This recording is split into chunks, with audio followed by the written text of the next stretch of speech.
Hello दोस्तों, आज हम लोग वीडियो में एक्चुअली हम स्टार्ट करेंगे हिस्ट्री ऑफ ऑपरेटिंग सिस्टम। कैसे, कब, कौन सा ऑपरेटिंग सिस्टम आया, किस तरीके से ऑपरेटिंग सिस्टम में काम हुआ और जो आज प्रेजेंट ऑपरेटिंग सिस्टम है उसके पीछे क्या क्या कहानी हुई थी, कैसे हमने स्टार्ट किया। तो पहला फेज़ क्या था, जब हार्डवेयर बहुत ज़्यादा एक्सपेंसिव थे तो हमारे पास एक्चुअली ऑपरेटिंग सिस्टम को बनाने के लिए कुछ भी पैसा नहीं था। तब हमारे पास सिर्फ हार्डवेयर था और एक ही टाइम पे एक प्रोग्राम होता था, वही सारे काम करता था। दैट इज़ कंप्यूटेशन भी वही करता था, इनपुट आउटपुट के प्रोग्राम भी वही करता था, यूज़र की तरह थिंक कि वो उसे क्या रिक्वायरमेंट होगी वो वही रिस्पॉन्स भी करता था। ठीक है, तो पहला फेज़ क्या था, hardware is very very expensive experiment, no operating system exist. ठीक है, एक ही यूज़र होता था कंसोल पे, उसका जो काम था वो वही करेगा अपने हार्डवेयर से। तो एक यूज़र है तो एक ही फंक्शन होगा, उसी को कंप्यूटेशन करना होगा, input output, users think and response. Program जो हमारा लोडेड होता था वो कार्ड के थ्रू, चेक डेक में एक एक कार्ड के थ्रू हमारा एक प्रोग्राम लोडेड होता था। ठीक है, हमारे पास डिवाइस ड्राइवर के लिए लाइब्रेरी, वही एक वो जो प्रोग्राम जो हमने लोड कराया उसी के पास होता था। उसी के थ्रू हम डिबग करते थे, कंसोल करते थे कि हमारा जो आउटपुट आया उसे डिबग करना है। फेस वन जो हमारा था उसमें क्या था, हार्डवेयर थोड़ा कम एक्सपेंसिव था एक्सपेंसिव था पर थोड़ा कम पहले से। ठीक है, क्योंकि हमारे पास पहले सुपर कंप्यूटर्स थे, उसके बाद हमारे मिनी माइक्रो इस तरीके से आए तो थोड़ा हार्डवेयर कम एक्सपेंसिव हुआ। अब ह्यूमंस हमारे चीप थे तो हमने अब क्या किया, बैच ऑपरेटिंग सिस्टम, जो कि हमारा बात करते हैं पहला ऑपरेटिंग सिस्टम जो आया था बैच ऑपरेटिंग सिस्टम, अब वो हमारा एग्जिस्ट किया।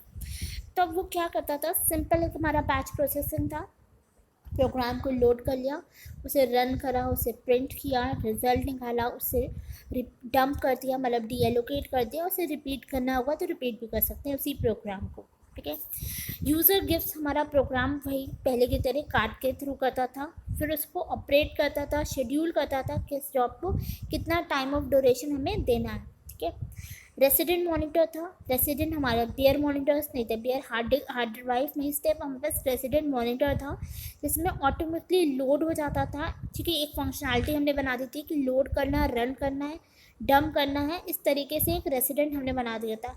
लेकिन अभी हमें क्या करना था, सेटअप करना पड़ता था टाइम हमें कितना रिक्वायरमेंट होगा। ठीक है, अब तीसरा पॉइंट है, अब इसमें क्या क्या अवेलेबल था। तीसरी चीज़ ये थी कि हम मेमोरी मैनेजमेंट भी कर सकते थे, रीएलोकेशन करना और उसको प्रोटेक्शन का काम भी हमने स्टार्ट कर दिया था।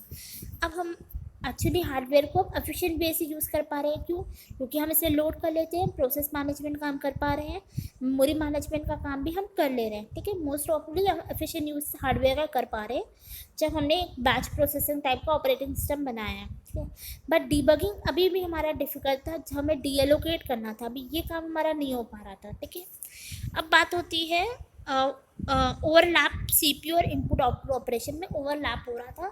क्योंकि हम ये ओवरलैपिंग क्यों हो रही थी, क्योंकि हमारा जो सीपीयू है वो फास्ट काम करता है, बट हमारी मेन मेमोरी से जब फेचिंग करना हो रहा था तो वो स्लो हो रहा था। इनपुट को जो मेरे मतलब एक्चुअली आउटपुट डिवाइस को आउटपुट जब हमें मिलना, रिजल्ट देना पड़ा था तो प्रॉब्लम हो रही थी। और इनपुट डिवाइसेस से जो हम रिसीव कर रहे हैं उसकी रिक्वेस्ट, वो रिक्वेस्ट रिसीव करने पे और हमें स्टोर करने पे अपने मेन मेमोरी में तो टाइम कंज्यूम हो रहा था। ठीक है, क्योंकि फर्स्ट क्या था, बफर स्लो था input output on to fast tape drive, क्योंकि हमारी टेप ड्राइव फास्ट थी, connected to CPU replicates the input output device. ठीक है, ये मैनेज नहीं हो पा रही थी। लेटर हमने स्पूलिंग का कंसेप्ट इंक्लूड किया। स्पूलिंग क्या थी, स्पूलिंग जो हमारा कंसेप्ट है, साइमल्टेनियसली वेरिएबल ऑपरेशन ऑनलाइन। ठीक है, इसमें हम एक्चुअली क्या करते हैं कि हमारे प्रिंटर जो होता है उसको एक स्टोरेज मेमोरी दे दी जाती है, उसमें क्या करता है वो लोड कर लेता है जितने भी हमारे प्रोग्राम्स को उसे प्रिंट करना है, तो उसे एक्चुअली लोड कर लेता है। फिर हमारे अपने यूज़र या सीपीयू को वेट करने के लिए बोल देता है, वो अपने सारे प्रोग्राम उस तरीके से मैनेज कर लेता है कि किस प्रोग्राम का कब हमें प्रिंट आउट करना है, किस तरीके से उसे मैनेज करना है। तो बेसिकली क्या होता है, सीपीयू इस प्रिंटिंग के काम से वो फ्री हो जाता है अगर कोई हार्ड, और वो अपना दूसरे प्रोसेस को मैनेज करने लगता है। तो स्पूलिंग का कंसेप्ट निकाला। ठीक है, अब हम क्या कर रहे थे, मल्टी प्रोग्रामिंग काम करना चाह रहे थे, क्योंकि अभी हमारा एक काम हो रहा था, तो अब हम चाह रहे थे मल्टीपल प्रोग्राम रन हो। ठीक है, हमने बैच ऑपरेटिंग सिस्टम में कुछ इंप्रूवमेंट लाए। तो multiple jobs are on the टिक्स waiting to run, multiple jobs wait करने लगी एक के बाद एक, क्योंकि थोड़ा फास्ट होने लगा था। मल्टीपल प्रोग्रामिंग होता क्या है, बेसिकली रन करता है several program at the same time. ठीक है, जब एक से ज़्यादा प्रोग्राम एक ही टाइम पे रन होने की कोशिश करते हैं तो हमें प्रॉब्लम आ जाती है कि किस जॉब को पिक करें, ठीक है, किस जॉब को रन करना है, किस जॉब को कैसे मेमोरी देनी है, क्या प्रोसेस देना है, ठीक है। तो हमारे पास प्रॉब्लम क्या आ रही थी, pick some jobs to run, to scheduling करना है and put them in a memory, that is memory management करना है। रन करना है किसी जॉब को तो हमें किसी वेटिंग से किसे स्विच करना है, ठीक है। When it waits on something, tape to be mounted, key to be press, किस तरीके से उसे प्रेस करके हमें स्विच करके अनदर जॉब मेमोरी में से निकालना है। तो इसका एक्चुअली ये बिग फेलियर था।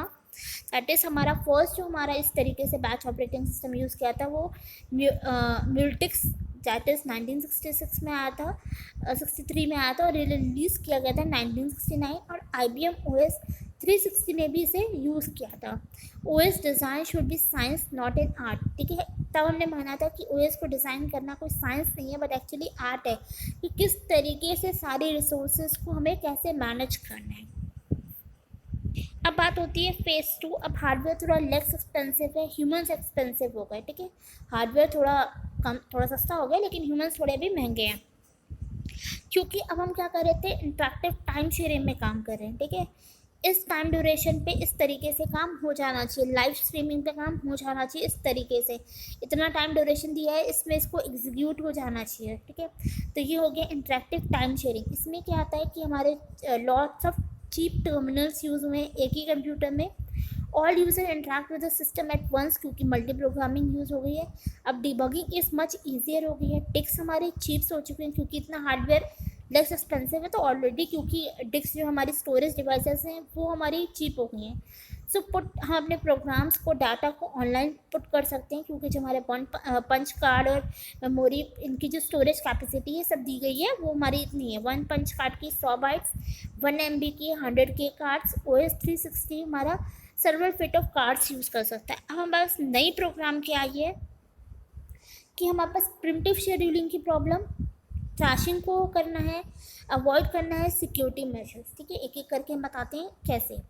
अब प्रिमिटिव शेड्यूलिंग क्या करती है कि अगर हमारा एक प्रोग्राम रन कर रहा है तो हमें प्रिम्प्ट हो जाना चाहिए कि कोई दूसरा प्रोग्राम आ गया जिसकी स्पीड या उसका जो काम है, रिक्वायरमेंट है, कम है जो पहला वाला प्रोसेस है। तो इस तरीके से इसको मेंटेन करना एक एडुकेट रिस्पॉन्स टाइम पे। थ्रैशिंग क्या होता है, एक लिमिट होती है प्रोग्राम रन करते करते उसकी लिमिट हो जाती है प्रोसेस की, कि अब वो हमारा मेमोरी से स्वैप करना मांगता है, उसे आउट ऑफ द मेमोरी जाना होता है, नीड टू वर्ड थ्रैशिंग, ठीक है। अब हमें सिक्योरिटी मेजर्स भी करना है क्योंकि मल्टीपल प्रोग्रामिंग हो रही है, तो सिक्योरिटी हमें चेक करनी है, अनऑथराइज एक्सेस ना होना चाहिए, ठीक है। इस कंसेप्ट को बेसिकली यूज़ करते हुए इंटरेक्टिव टाइम शेयरिंग को जिससे सक्सेस पाई गई थी वो यूनिक्स था, दैट इज़ बेल लैब में डेवलप हुआ था। और कपल ऑफ कंप्यूटर्स जो हमारे आए थे, दैट इज़ थॉमसन और रिच्ची ने यूज़ किया था। PDP-7 मिनी कंप्यूटर आया था। अब हमारा बात हो रही है फेज़ 3, दैट इज़ हमारा पर्सनल कंप्यूटर जब आया, ठीक है। Hardware is very cheap and humans are still very expensive, ठीक है। अब हमने पर्सनल कंप्यूटर यहाँ पे यूज़ किया, CPUs है इनफ चीप, क्योंकि हर एक के पास पर्सनल कंप्यूटर हो गया है, तो हमारे पास पावरफुल, एक्चुअली हमारे पास बहुत सारे रिसोर्सेज हो चुके हैं, ठीक है। CPUs are cheap enough to put one in each terminal yet powerful enough to be useful. Computers for the masses हो गए हैं क्योंकि चीप है। Return to the simplicity makes OS simpler by getting rid of support for multi programming, concurrency and protection. इन सब चीज़ों पे हमने काम कर लिया। तो ये हमारा फेज़ 3 था। होप आप लोगों को ये समझ में आया।